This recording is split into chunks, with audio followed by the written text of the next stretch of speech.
Les podcasts du Figaro. Moi, je suis persuadé que d'être ancré depuis si longtemps et en maîtrise de nos savoir-faire, c'est un socle pour redéployer des techniques artisanales et industrielles. Si on veut recréer un tissu industriel PME, ETI en France, ça part des savoir-faire. Donc tout le pari ou l'aventure que je poursuis, c'est cet ancrage industriel dans les territoires et je mets mes petites compétences financières à profit de ce projet. Il y a une urgence à changer. Pas besoin d'aller à l'autre bout du monde pour nous engager. Et donc de sortir à nouveau de sa zone de confort.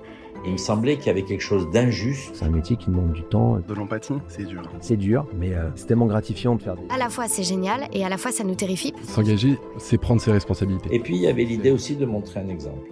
Et lâche rien, fonce et avance, quoi. Bonjour et bienvenue dans Les Engagés, le podcast qui donne la parole à celles et ceux qui nous aident à voir plus loin.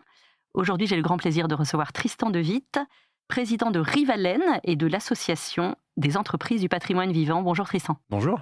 Est-ce que vous pouvez nous raconter votre parcours jusqu'à cet engagement pour l'entrepreneuriat et ces entreprises du savoir-faire français ? Je viens d'une famille industrielle, je pense que c'est important et c'est le premier socle de mon engagement aujourd'hui. Le groupe familial à l'époque, c'était assez important, il y avait entre 2000 et 3000 personnes. C'était un groupe textile, fabricant textile belge. Donc j'ai grandi dans la graisse des machines et passionné par ça. J'ai toujours vu les usines s'agrandir, se construire. Et puis j'ai ensuite, quand l'âge arrivait de faire ses études, j'ai fait des études de finance et puis j'ai travaillé pendant une quinzaine d'années dans des fonds d'investissement. Beaucoup dédié à l'univers des PME. C'était un choix peut-être inconscient, mais ça m'a préparé en tous les cas.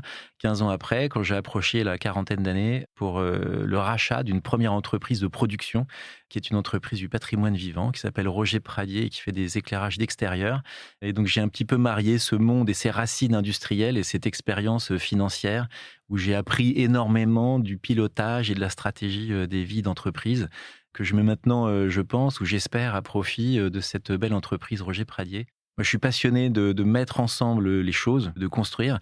Rivalen, j'aime bien dire que c'est un investisseur architecte. Donc, ma holding s'appelle Rivalen.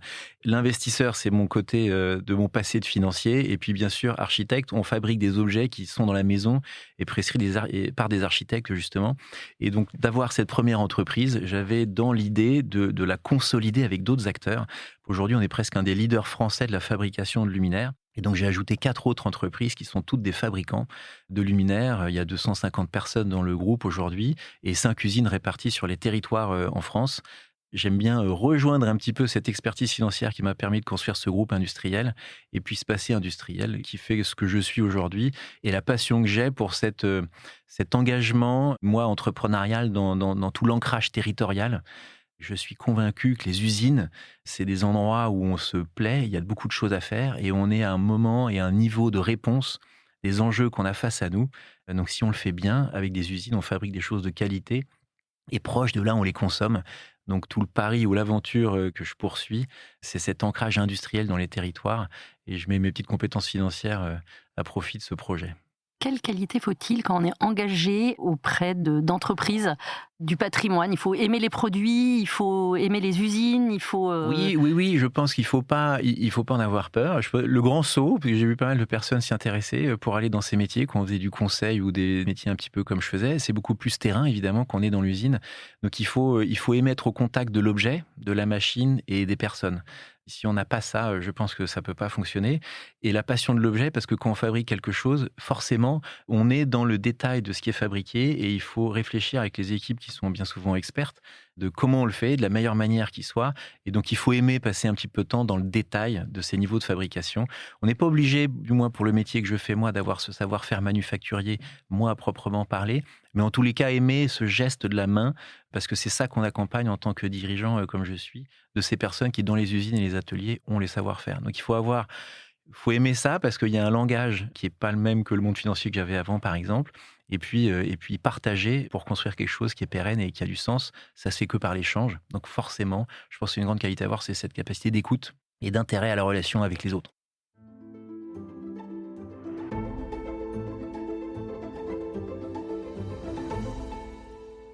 Alors, on fait encore de belles choses en France, de beaux produits.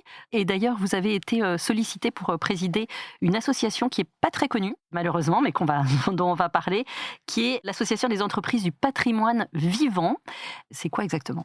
Alors, le label Entreprise du patrimoine vivant, c'est un label qui a été créé en 2005. Donc, il est déjà assez ancien, mais il y a quand même 1 millier d'entreprises qui sont labellisées et c'est un label d'État. Donc, c'est Renaud Dutreil à l'époque qui avait eu cette idée de reconnaître par un label, une certification publique, le savoir-faire de toute une équipe, en fait, d'une entreprise. Il y avait un certain nombre de distinctions pour des personnes. On a les maîtres d'art, on a des meilleurs ouvriers de France, par exemple, qui sont des très très belles distinctions du savoir-faire manufacturier d'une personne. Le label EPV, ça reconnaît le savoir-faire de toute une entreprise, donc d'un collectif. Et c'est un faire-valoir, même si le terme est peut-être pas juste, mais en tous les cas, en termes de marketing, pour faire savoir qu'on est dans les meilleurs de ce qu'on fait, c'est l'État qui vient dire, après toute une enquête et un audit très poussé des savoir-faire de l'entreprise, qu'on est parmi les meilleurs de son métier. Donc, quand on est ébéniste et qu'on est entreprise du patrimoine vivant, par exemple, eh bien, on sait qu'on est dans les 10-15 meilleurs ébénistes français. Et pour les clients, d'avoir cette marque de l'État qui vient reconnaître ce savoir-faire, c'est extrêmement fort et réconfortant. On est en confiance. Donc, c'est une vraie réassurance. Ce label sert beaucoup à ça. Quels sont les critères pour obtenir ce label quand on soumet un dossier auprès de la commission ? Alors, c'est un processus pas compliqué, mais en tous les cas exigeant. Il faut démontrer la rareté de son savoir-faire. C'est un décret qui fixe ces critères. Il y a 3 grosses parties de ce critère qui sont après classifiées avec différentes petites choses. C'est très exigeant. Il y a une partie RSE qui est très nouvelle, où il faut pouvoir montrer qu'on a une démarche sociétale responsable. Et puis, il y a tout ce qui est le savoir-faire. Donc, il faut montrer qu'on a un outil de production qui est justement représentatif de l'histoire de son savoir-faire manufacturier. On va aller regarder que les machines, par exemple, sont emblématiques. On a des brevets, on a des savoir-faire qui ont été déposés. Il y a un indicateur qui est extrêmement important, qui est que le savoir-faire manufacturier est principalement dispensé dans l'entreprise. Et plus, ou quasiment plus, dans des écoles, mais l'entreprise forme elle-même ses propres savoir-faire. Ça devient malheureusement le cas, je trouve que dans les écoles, ça devient de plus en plus difficile de recruter pour nous en tant qu'entreprise. La notoriété est également un aspect qu'on va regarder de très près. Et la notoriété, elle est reconnue par les clients qu'on peut avoir. Quand on travaille par exemple pour l'État, quand on travaille pour des grandes maisons, quand on a une clientèle internationale, il y a une commission en fait qui vient juger de la rareté par tous ces aspects-là. Donc on remplit un dossier qui est audité par une société qui s'appelle SGS aujourd'hui, qui est un spécialiste de la certification. Et une fois que c'est audité, ça passe auprès d'un groupement d'experts dans lequel il y a les experts de tous les métiers qui, eux, connaissent l'environnement et qui sauront juger de cette rareté, de cette excellence des savoir-faire. Et enfin, eh bien, comme c'est un label d'État, c'est le préfet qui, pour le compte de l'État, viendra dire et valider que la société fait partie des entreprises du patrimoine vivant. Et là, on est parti pour une période de 5 ans, où on estime que pendant 5 ans, le business model ne doit pas forcément bouger. Mais au bout de 5 ans, eh bien, on vient s'assurer que rien n'a changé et il faut recandidater en repartant de zéro pour redémontrer l'excellence de ce qu'on fait. Oui, il y a d'entreprises aujourd'hui labellisées patrimoine vivant. Il y a 1 millier d'entreprises qui sont labellisées. Il y a récemment un objectif qui a été fixé par le gouvernement de passer à 2500 entreprises.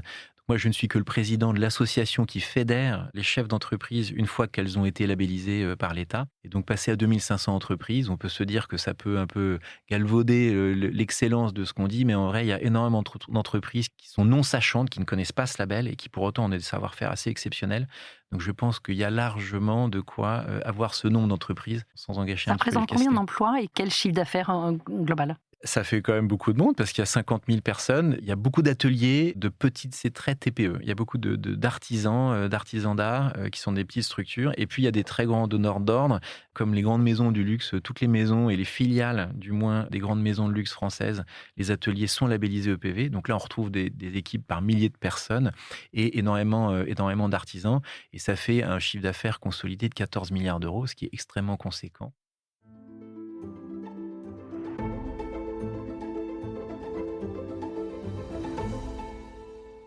Quasiment toutes les entreprises du luxe sont labellisées, elles-mêmes ou leurs filiales. Donc effectivement, si on les cite toutes, il y a aussi les plus petites entreprises.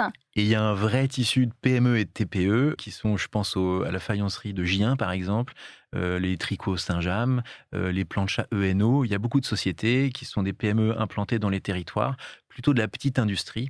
mais qui ont chacune et toujours quelque chose de très différenciant dans l'excellence de ce qu'ils font. Si on reprend les planchas ENO par exemple, voilà, c'est des brûleurs à gaz, et puis il y a cette plaque en émail sur laquelle on vient poser tous les aliments et qui sont cuits par conduction sur cette plancha en émail. Ils ont un savoir-faire d'émaillage qui n'existe quasiment plus.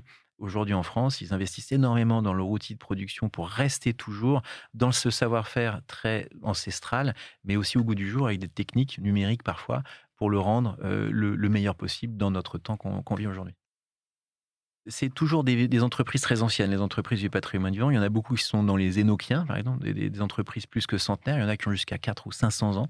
Donc, c'est des vieilles dames, disons, et qui sont reprises par des générations en succession, ou des repreneurs qui viennent de métiers où ils ont appris beaucoup de choses, mais un petit peu comme j'ai pu le faire dans le monde financier ou dans le consulting. Et il y a un énorme regain d'intérêt pour ces métiers qui ont du sens. Donc, des belles entreprises qui étaient un peu endormies ou en retournement, comme on peut dire, sont maintenant reprises effectivement par des personnes qui apportent toutes ces compétences. Donc, il y a par exemple une très belle société qui fait des chaussures dans le sud-ouest qui s'appelle le Soulor, qui a été reprise il n'y a pas si longtemps que ça, et qui revit. Une autre société qui s'appelle la Scholtes de fabrication, qui fait des lacets et des galons. Ce sont des métiers à tisser, qui a été reprise par Olivier Verriel il y a 6 ou 7 ans, et qui a redéployé, lui en croyant très fortement dans ces métiers anciens.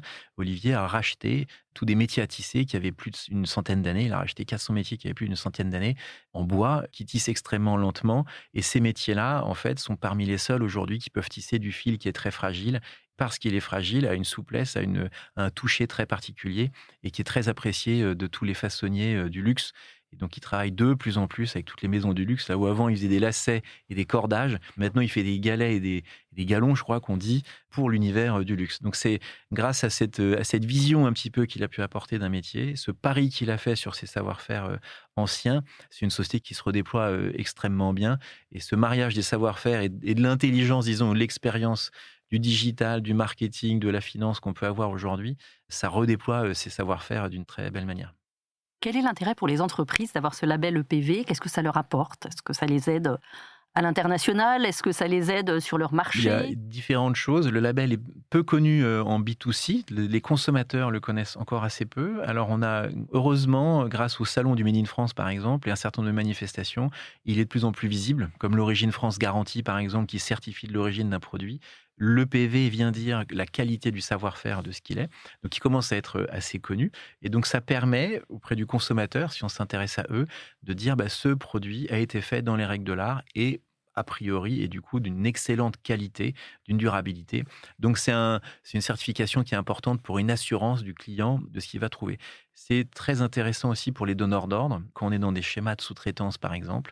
Et c'est très vrai dans le monde, où ce label est très connu à l'export, pour les donneurs d'ordre qui viennent chercher de la qualité de fabrication de choses très particulières. C'est vrai dans le patrimoine bâti, par exemple. Les agenceurs, les doreurs, quasiment un tiers des entreprises du patrimoine vivant sont issues de ces métiers du bâtiment, de la maison, de la construction. Et ce label vient montrer qu'on est parmi les meilleurs. Et dans le monde entier, des donneurs d'ordre viennent chercher ces savoir-faire auprès des EPV. Donc ça permet de se différencier et d'assurer son client d'une vraie qualité. Et enfin, on rentre dans un réseau. Il y a tous ces aspects commerciaux, mais on rentre dans un réseau. Les 1000 entreprises sont fédérées au sein de l'association que moi je préside. Et il y a des associations dans chacune des régions. Et toutes ces entreprises se voient de façon très régulière et construisent des choses ensemble, partent à l'export ensemble, construisent des objets ensemble en co-traitant, répondent à des projets ensemble. Et donc, il y a toute une émulation qui se fait autour de ce label et une vraie communauté d'entrepreneurs qui se regroupent dans ces associations.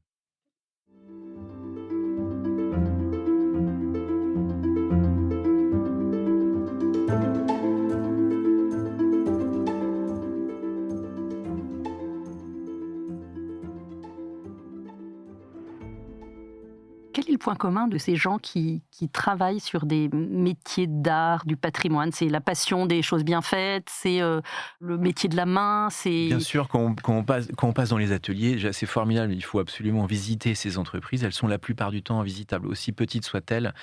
Et les artisans ou les personnes qui travaillent dans ces ateliers sont très souvent très heureux de parler de ce qu'ils font parce que c'est une passion.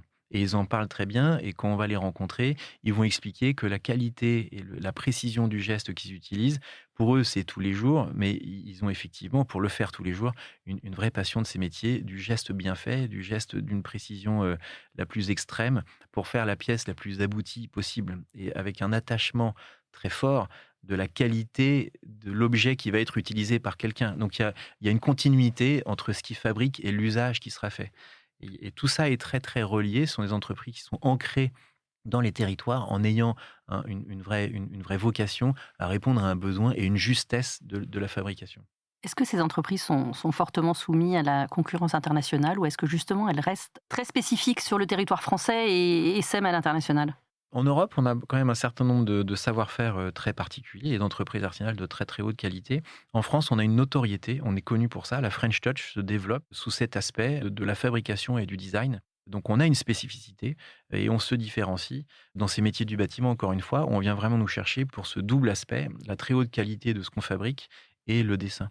Donc oui, c'est vraiment des sociétés qui ont à faire valoir ces choses-là, qu'il faut qu'on fasse connaître aussi de plus en plus, parce que ce sont aussi des sociétés qui sont très petites par rapport à l'univers de marché qu'on connaît, et il faut que ces entreprises se développent. Moi, je suis persuadé que d'être ancré depuis si longtemps et en maîtrise de nos savoir-faire, c'est un socle pour redéployer des techniques artisanales et industrielles. Si on veut recréer un tissu industriel PME, ETI en France, ça part des savoir-faire. Donc d'avoir ces savoir-faire et ces spécificités, on ne saurait jamais reconstruire une usine si on ne sait pas comment fabriquer l'objet ou calibrer une machine. Donc on a un vrai socle de différenciation pour relancer une activité industrielle grâce à ces savoir-faire artisanaux et industriels qu'on a dans les EPV. Merci beaucoup Tristan. J'en viens à la fin de notre entretien. La question traditionnelle, les engagés. Si vous étiez à ma place, quel engagé inviteriez-vous ? Eh bien, je l'ai cité tout à l'heure, les Tricots Saint-James, qui est une très très jolie société normande qui fabrique tous ces pulls qu'on connaît par cœur près du Mont-Saint-Michel. Et Luc Le Sénécal est quelqu'un d'engagé depuis très longtemps en faveur de ces savoir-faire rares et le président de l'Institut pour les savoir-faire français. Donc je pense que ce serait quelqu'un très très chouette d'interviewer. Merci beaucoup Tristan De Witt. Merci à vous. Merci d'avoir écouté ce podcast. Je suis Aude Cérès, rédactrice en chef au Figaro. Vous pouvez nous retrouver sur Figaro Radio, lefigaro.fr et toutes les plateformes d'écoute. Si vous avez aimé ce podcast, n'oubliez pas de vous abonner et de donner votre avis sur Apple Podcasts et Spotify. À bientôt!